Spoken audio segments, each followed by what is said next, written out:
एक लंबा चौड़ा और गोल आकार का मैदान जो चारों ओर से लोगों से खचाखच भरा हुआ था।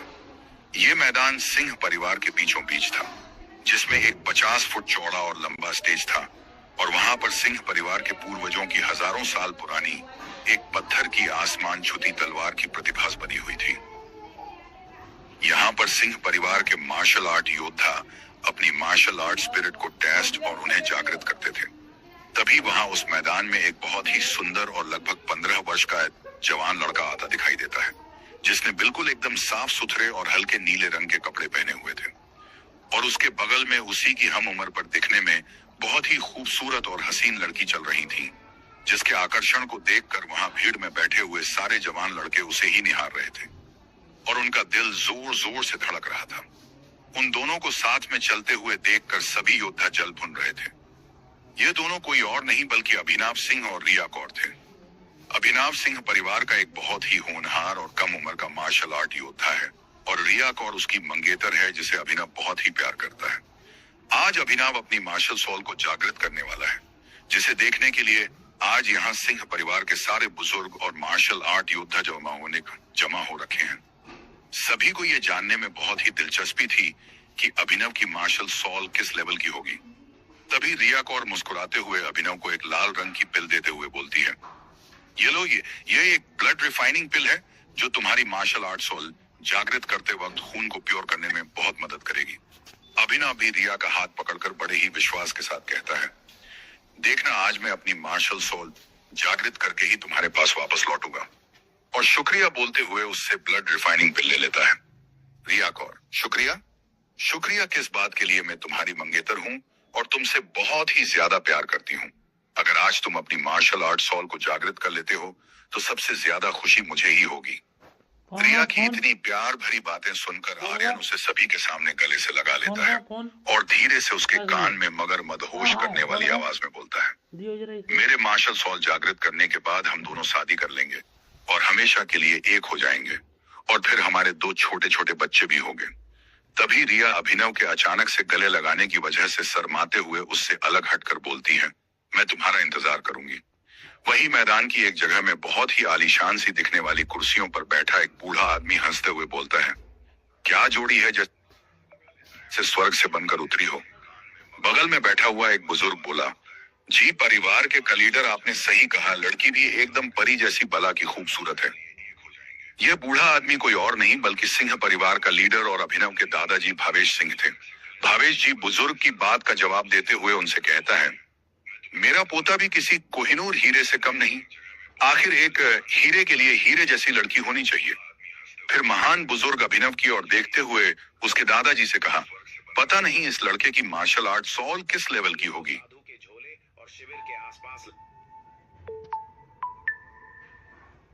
यह सुनकर भावेश जी मुस्कुराते हुए और गर्व भरी आवाज में बोले, हमारे सिंह परिवार की तलवार रक्त रेखा हजारों सालों से चली आ रही है।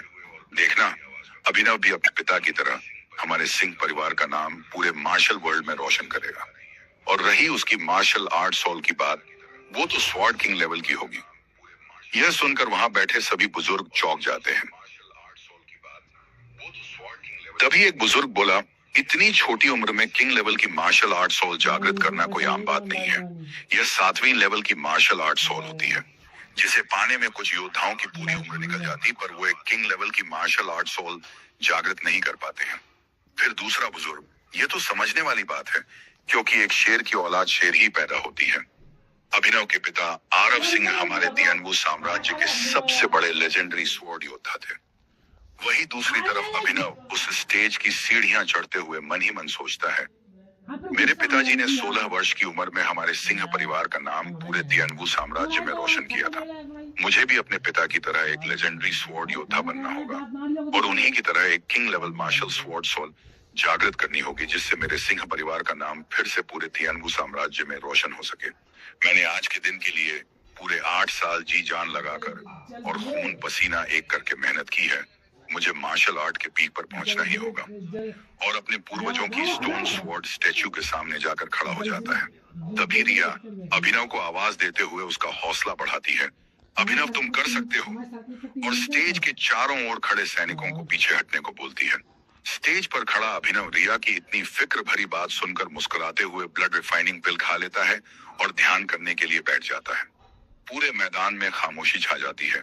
सभी का ध्यान अब ध्यान करते हुए अभिनव की ओर होता है। वही मैदान में बैठा हुआ एक योद्धा दूसरे योद्धा से बोलता है। मार्शल वर्ल्ड में योद्धाओं का कल्टीवेशन रियलिम बढ़ाना बहुत ही मुश्किल है। तभी दूसरा कल्टीवेटर उसकी हाँ में हाँ मिलाते हुए, ऐसे ही मार्शल सॉल भी अलग अलग प्रकार की होती है, पर उनका लेवल उनके रंग पर निर्धारित किया जाता है। जैसे पहला लेवल रेड, दूसरा ऑरेंज, तीसरे येलो, चौथे ग्रीन, पांचवें ब्लैक, छठे ब्लू, सातवें पर्पल इत्यादि। तभी अभिनव की ओर देखते हुए बोलता है। जब से वो ध्यान करने बैठा है उसके सिर के ऊपर ब्लैक रंग की रोशनी घूमती हुई दिखाई दे रही है। यह सुनकर दूसरा कल्टीवेटर ने कहा, इसका मतलब आर्यन की मार्शल सॉल 5th लेवल की है। उन दोनों की बगल में बैठा एक और योद्धा बोलता है, इतनी छोटी उम्र में इतनी अच्छी कल्टीवेशन और इतने हाई लेवल की मार्शल सॉल होना, सच में यह पूरे सिंह परिवार में एक अद्भुत लड़का है। पूरे मैदान में ऐसी ही बातें हो ही रही थीं कि तभी अचानक सभी को अभिनव के चारों ओर एक पर्पल रंग की एकदम आंखें चौंधिया जाने वाली रोशनी घूमती दिखाई देती है और देखते ही देखते वो पर्पल रंग की रोशनी एक विशालकाय स्वॉर्ड का रूप ले लेती है। यह देखकर पूरे मैदान में सन्नाटा छा जाता है। लोगों को अपनी आंखों पर विश्वास नहीं हो रहा था कि एक इतने कम उम्र के लड़के ने 7वें स्तर राजा रैंक अशान खत्म मार्शल स्वॉर्ड सॉल जागृत की है। वहीं महान बुजुर्ग भी हैरान थे। भवेश सिंह जी के चेहरे की खुशी को देखकर बताया जा सकता था कि उन्हें पहले से ही अपने पोते पर पूरा विश्वास था। रिया भी बहुत हैरान थी कि यह 7वें level king rank sword soul कैसे जागृत कर सकता है। वहीं दूसरी ओर स्टेज पर बैठे हुए अभिनव की आंखें अभी भी बंद थीं। वो अभी भी ध्यान कर रहा था और अंदर ही अंदर दर्द सहते हुए अपने आप से बोल रहा था कि मैं अपनी स्वॉर्ड सॉल का लेवल अभी और बढ़ा सकता हूँ। फिर वो अपनी सारी एनर्जी लगाकर स्वॉर्ड सॉल पर ध्यान केंद्रित करता है। तभी अचानक उसका शरीर हवा में उड़ने लगता है। यह देखकर मैदान में बैठे सभी लोग खड़े हो जाते हैं और एक टक अभिनव की ओर देखने लगते हैं। तभी देखते ही देखते अभिनव के पीछे पर्पल रोशनी से बनी 3 गोल आकार की आकृतियां दिखाई देती हैं, जिन्हें देखकर मैदान में बैठे लोगों की आंखें फटी की फटी रह जाती हैं। उनको देखकर ऐसा लग रहा था जैसे काटो तो खून नहीं। रिया का भी कुछ यही हाल था। सारे एल्डर्स और कल्टीवेटर्स अभी एक सदमे से उभरे नहीं थे कि दूसरे सदमे से उनके होश उड़ जाते हैं। तभी मैदान में बैठे लोगों के बीच से एक कल्टीवेटर चिल्लाता है, ये तो स्पिरिट रिंग्स है। इसका मतलब अभिनव की martial art sword soul level 8वें इंपीरियल रैंक की बात की है। ये देखकर अब पूरे मैदान में अभिनव एक जीनियस है कि नारों से आवाज गूंजने लगती है।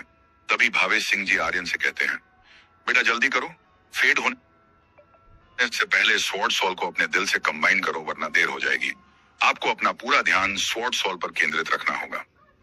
दादाजी की बात सुनकर अभिनव अपना पूरा ध्यान स्वॉर्ड सॉल पर केंद्रित कर देता है। तभी अचानक से हवा को चीरते हुए बिजली की तेजी से एक स्वॉर्ड आर्यन की पीठ से होते हुए उसके दिल के आर पार निकल जाती है। मैदान में एकदम सन्नाटा छा जाता है। हवाओं में खून की एक गंध सी उड़ जाती है। आसमान में काले बादल छा जाते हैं। बिजलियों की गड़गड़ाहट से पूरी धरती कांपने लगती है। यह देखकर भावेश सिंह जी के चेहरे का रंग उड़ जाता है और वही दूसरी ओर स्टेज पर हवा में उड़ते हुए आर्यन का खून से लथपथ शरीर नीचे की ओर गिरने लगता है। इस वक्त अभिनव के चेहरे पर कोई भाव नहीं था। उसका दिमाग तो पीठ पीछे स्वॉर्ड से वार करने वाले इंसान के चेहरे को देखकर एकदम ब्लैंक हो रखा था और उसके दिल में तो जैसे ख्यालों की बाढ़ सी आ रखी थी। आर्यन मिर्जा पर पीठ पीछे वार करने वाला शख्स कोई और नहीं बल्कि उसी की मंगेतर रिया कौर थी, जिसके चेहरे पर एक कुटिल मुस्कान थी। तभी अपने पोते की यह हालत देखकर भावेश सिंह जी के गुस्से का कोई ठिकाना नहीं रहा और वो जल्दी से उड़कर मैदान के बीचों बीच बने स्टेज पर पहुंच जाता है और रिया पर अपनी स्वॉर्ड से अटैक कर देते हैं। जैसे ही भावेश जी की स्वॉर्ड रिया को लगने वाली होती है, तभी एक और स्वॉर्ड भावेश सिंह जी की स्वॉर्ड को बीच में ही रोक देती है। ये स्वॉर्ड एक बूढ़ी औरत ने चलाई थी जो वहीं पर सभी एल्डर्स को चाय पिला रही थी। ये बूढ़ी औरत भी रिया कौर के साथ मिली हुई थी। तभी वो बूढ़ी औरत भावेश जी के सामने आकर खड़ी हो जाती है और रिया से कहती है, आप जल्दी से स्वॉर्ड सॉल को अपने दिल से कंबाइन करें, तब तक इस बूढ़े को मैं संभालती हूँ। इतना सुनकर रिया स्वॉर्ड सॉल को पाव अपने दिल से कंबाइन करने लगती है। वही अपने पोते की स्वॉर्ड सॉल को चोरी होते हुए देखकर भावेश जी आग बबूला हो जाते हैं। तभी वो अपनी पूरी एनर्जी को अनलीश करते हैं, जिनकी वजह से पूरा मैदान कांपने लगता है और वह उस बूढ़ी औरत पर अपने स्वॉर्ड से अटैक करते हैं। लेकिन वो बूढ़ी औरत भावेश जी के सारे अटैक्स का बड़े आराम से जवाब दे रही थी। शायद वो बूढ़ी औरत पावर्स में भावेश जी से भी अधिक लेवल पर थी, इसलिए भावेश जी कुछ नहीं कर पा रहे थे और घायल होकर नीचे गिर जाते हैं। भावेश जी को घायल देखकर आर्यन जोर से चिल्लाते हुए, दादाजी। लेकिन घायल अवस्था में होने के कारण अभिनव कुछ भी नहीं कर सकता था सिवाय उन्हें अपनी लाचार नजरों से देखने के।